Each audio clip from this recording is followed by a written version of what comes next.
आज हरियाणा सक्षम यूनियन के सदस्यों द्वारा अंबाला के उपायुक्त कार्यालय पर अपनी मांगों को लेकर प्रदर्शन किया गया। इस दौरान युवाओं द्वारा हरियाणा सरकार के विरोध में जमकर नारेबाजी की गई। वहीं सक्षम युवाओं ने अपनी मांगों को लेकर एक ज्ञापन मुख्यमंत्री हरियाणा के नाम भी सीटीएम अंबाला को सौंपा। हरियाणा सक्षम यूनियन का कहना है कि सरकार द्वारा सक्षम योजना में अधिकतम 3 साल व 35 वर्ष आयु तक काम करने का प्रावधान किया गया है, जिसे खत्म करने के लिए आज यूनियन ने प्रदर्शन कर मुख्यमंत्री के नाम ज्ञापन सौंपा है।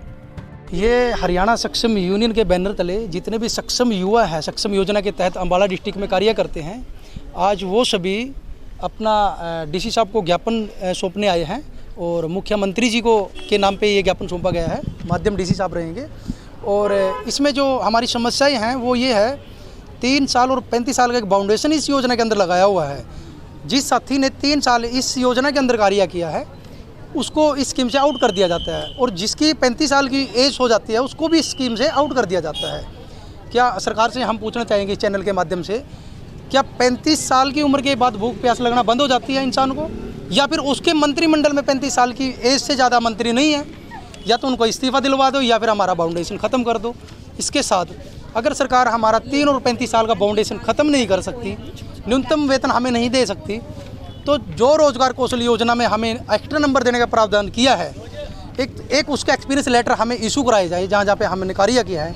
साथ में एक्सपीरियंस लेटर इशू कराने के बाद हमें किसी भी मापदंड के तहत नहीं लिया जाए, हमें डायरेक्ट ही रोजगार कौशल योजना में एडजस्ट किया जाए, जो सरकार की अभी योजना लॉन्च हुई है। मेरी एज 35 साल नहीं हुई लेकिन मैं रिलीव हो गई हूँ, तो मैंने 3 साल काम कर लिया, तो क्या मेरा यूज़ नहीं रह जाता सरकार के लिए? सरकार मेरी एजुकेशन का कोई यूज़ नहीं कर सकती अपने काम में?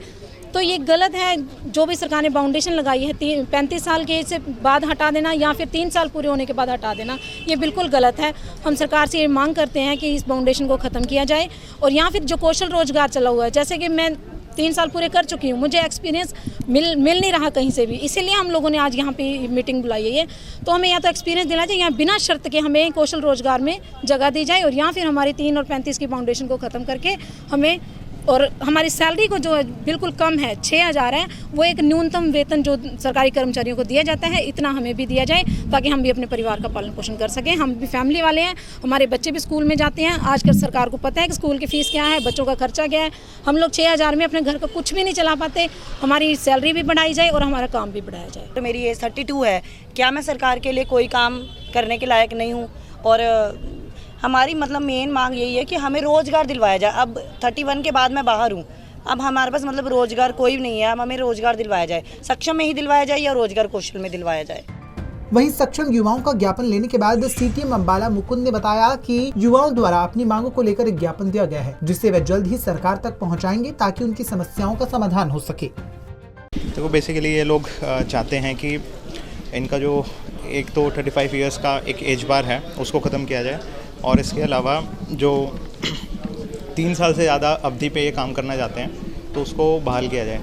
तो as per schemes I think ये दोनों कंडीशंस अभी गवर्नमेंट ने लगाई हैं, तो इनका ज्ञापन मैंने रिसीव कर लिया और एज़ पर मेरिट हम लोग गवर्नमेंट को भिजवाने का सुनिश्चित करेंगे।